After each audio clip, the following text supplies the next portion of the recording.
I know you had a little mooch down at the farmer protest a little earlier on. I did, yes. I mean, my friend was saying this morning, "Oh, are you sure they're not going to call it off, Chloe, because of the weather?" And I was like, they're farmers. No. They work in this rubbish weather all the time. So there were tons of people down there. The weather did not put them off at all. And I was just amazed at how many proud farmers were out there. Some fantastic signs that they made to send their message to Keir Starmer. They were right outside Downing Street, shouting in there, telling Keir Starmer what they wanted him to hear. And I think one thing you really learn from going and talking to them is that this is a non-partisan issue. This is not a far-right protest, as The Guardian may want to make out, as they sort of did yesterday. This is people all across the political spectrum. They are against this policy. People are just devastated, all telling me today, I'm not going to be able to hand my farm down to my kids if this goes ahead. It's going to, destroy our countryside, destroy our food security. I really hope Keir Starmer takes a listen to the protest happening outside Downing Street today. Absolutely. I noticed Jeremy Clarkson also gave both barrels to the BBC, saying that they were the mouthpiece for this infernal government when he spoke today. Yeah, I mean, I sadly had left before Jeremy Clarkson started speaking, so I didn't get to hear him speak, but I saw that he has been saying bad words about the BBC, and I think quite rightly. I mean, they've lost all accountability. They're no longer an unbiased source of the news. Right, well, just on that point, I mentioned this in the last hour. It's a separate subject, though, Chloe. I can't find anything about Rachel Reeves' CV on the BBC website. Now, I happen to think this is a really big story, the significance of which shouldn't be lost on anyone, given that she is the, what's the word? Chancellor of the Exchequer. I think telling somebody you were an economist when you were actually the PR girl for TSB, I think is frankly two very different jobs, like saying you're a doctor or a nurse when actually you're a care worker, a noble profession as that is. I think it's huge. The BBC apparently see no reason to mention that in their entire politics page on their multi-gazillion-pound website.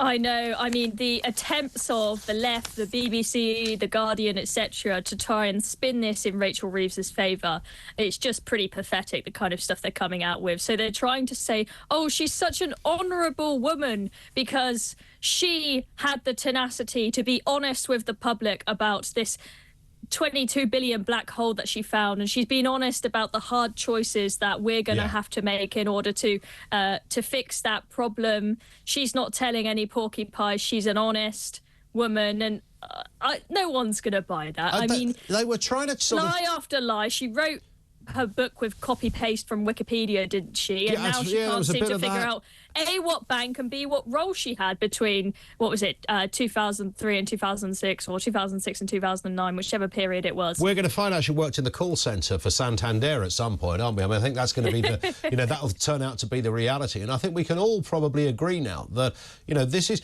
I think what they tried to do is sort of sell her as the plain Jane super brain kind of character.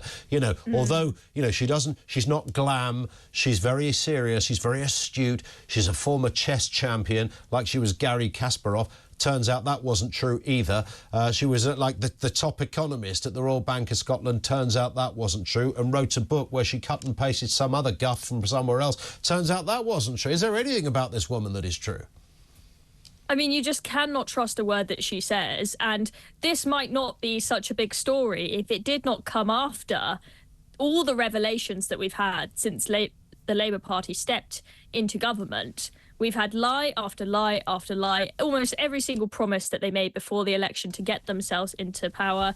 Those promises have all been broken, and this just kind of feels like the cherry on top of the cake. Indeed. Let's move to Scotland, where the Scottish Labour leader, Anna Sower, is pledging to reinstate winter fuel payments. Now, this puts a bit of a spanner in the works when it comes to the sort of Holyrood-Westminster divide, as it were.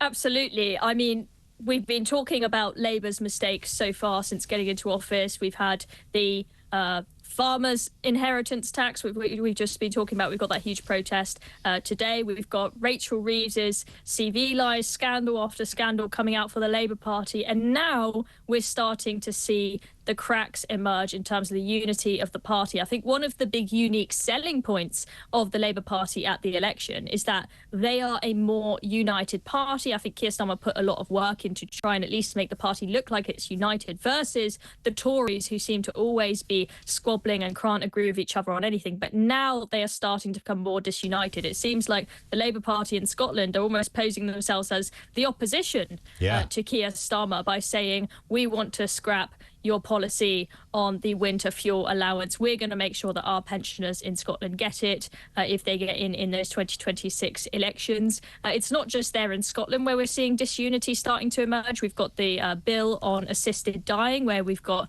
Wes Streeting and others coming out against it. A lot of disunity in the party. We'll see how much of a storm that creates over the coming weeks. But yes, it's all starting to crumble quite quickly for the Labour Party. They certainly haven't had any honeymoon period in power. None whatsoever.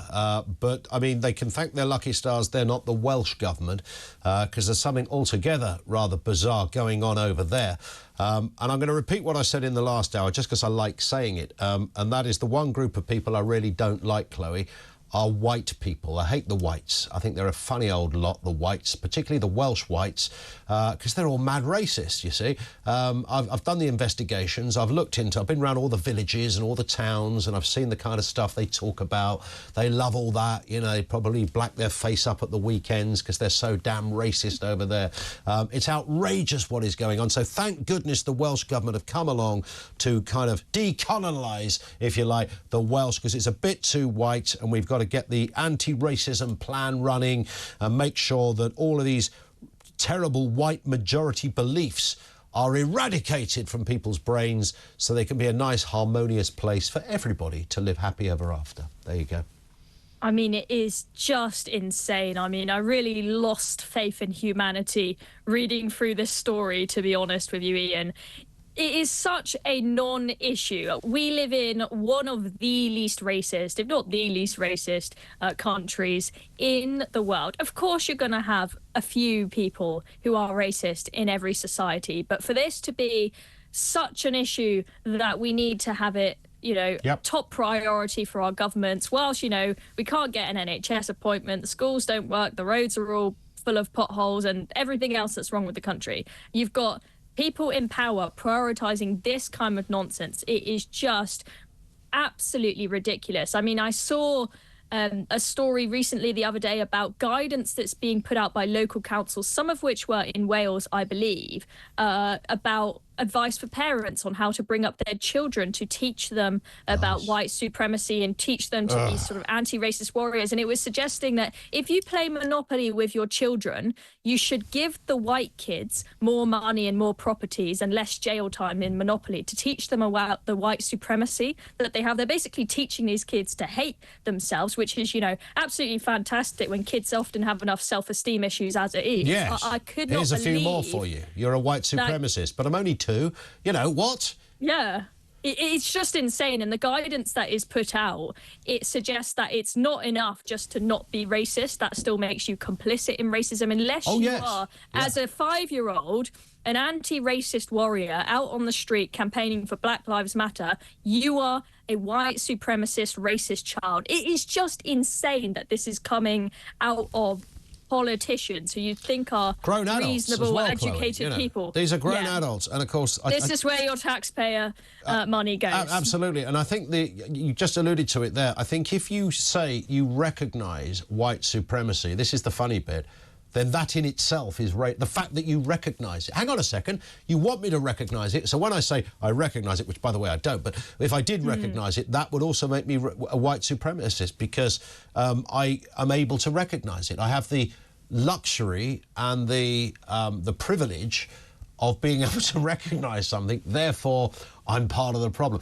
And of course, it's really critical race theory, isn't it? Yeah. Which is a multi-billion-pound industry where they knock on people's doors of big business and governments and say, we want to make your staff not racist. And governments and organisations go, oh, that sounds like a rather good idea. Who wants a dirty old racist in the ranks? So, yeah, we'll pay you. What's it, 5,000 quid for every member of staff? Well, we got 10,000 members of staff. Job done, trebles all round. I mean, it's curious, isn't it? And getting rid of, you know, as you say, there's a minority of racists, there's a minority of crackheads, there's a minority of armed robbers, there's a minority of pickpockets. You know, being a racist is criminal, and the idea that you're going to eradicate it somehow above any other form of criminality is extraordinary. But this is how how their minds work. And these people, what worries me most, Chloe, because I'd like to think if I could get the First Minister of Wales, Ms Morgan, who's announced the Race Disparity Evidence Unit, if anything should put the fear of God up you, it's a sort of Stalinist kind of bureau like that to winkle out the wicked racists and people who are not thinking in the right way, according to the Welsh Government. I mean, if I could get her in a room on her own, I'd like to think she would go, do you know what, mate? I don't really believe this stuff. I just thought it was a good thing to say. But my fear is that they do really believe this stuff. They're so wedded to that kind of curious, twisted left-wing thinking that they believe they are the nice people. They're the sensible ones. Well, I guess, you know, these people, they live in a bubble. They live in their groupthink bubble where they think that the normal sort of middle of the curve, middle of the bell curve average opinion is to believe in this stuff, when actually if you talk to normal people, it is simply not the case. And most people are probably absolutely appalled to hear that their taxpayer money and the time of their politicians is being focused on this absolute nonsense. And there's some very interesting stuff coming out in the polls suggesting that Reform are on track to get, I think it's 19 out of 96 seats in the Senate in the 2026 elections in Wales. And 2026 is still a long time away. They could get even further ahead in the polls as a consequence. And I think that is in part a response to this woke nonsense. Just like how Trump had such an impressive victory in the US for a significantly because of the anti-woke movement. I think you're going to see a similar thing happening in Wales. The Welsh, they don't have time for this rubbish. They just want their communities to function. They want things fixed in their communities. They want schools to have enough places. They want doctor's appointments and all the rest of it. We just got a message, Chloe. Anti-racist we just got a message from Claire, who's in Flintshire in North Wales. Her husband got stuck last night, couldn't get anywhere in the car because nobody had gritted the roads, even though it's clearly an area where that might happen. And plus, they knew the snow was coming. Where are the gritters? That's what people care about. There used to be this thing called the Overton window, didn't there, where you could work out, governments would work out roughly what sort of policy, what area is likely to be popular within a certain set of parameters. That seems to have gone out of the window, because if you speak to the average person, whether they're Welsh, English, Scottish, Irish, whatever they happen to be, all of this nonsense about racism-y type policies, all of these things, most people go, this is bonkers. There's nobody that you meet in the real world that buys into this old rubbish, which makes you wonder what politicians are thinking. I mean, there's always an issue where there's a disparity between, well, normally you say what happens in Westminster and what happens in the rest of the country, but, what happens amongst the Welsh politicians in their bubble and what happens, actually out in rural communities, for example. There's always this disparity between what they think that people care about and what normal people actually think about, that aren't concerned. That people who are just concerned about functioning in their everyday lives, being able to pay their rent, being able to put food on the table, being able to heat their homes. These are the simple things that normal everyday people that aren't obsessed with politics are thinking about. That's what matters to them. And I think that disparity is getting worse and worse at the moment. Something's gone horribly wrong, hasn't it? Listen, Chloe, we hit the clock, but thank you, as ever, Chloe Dobbs, political commentator, with us on the programme.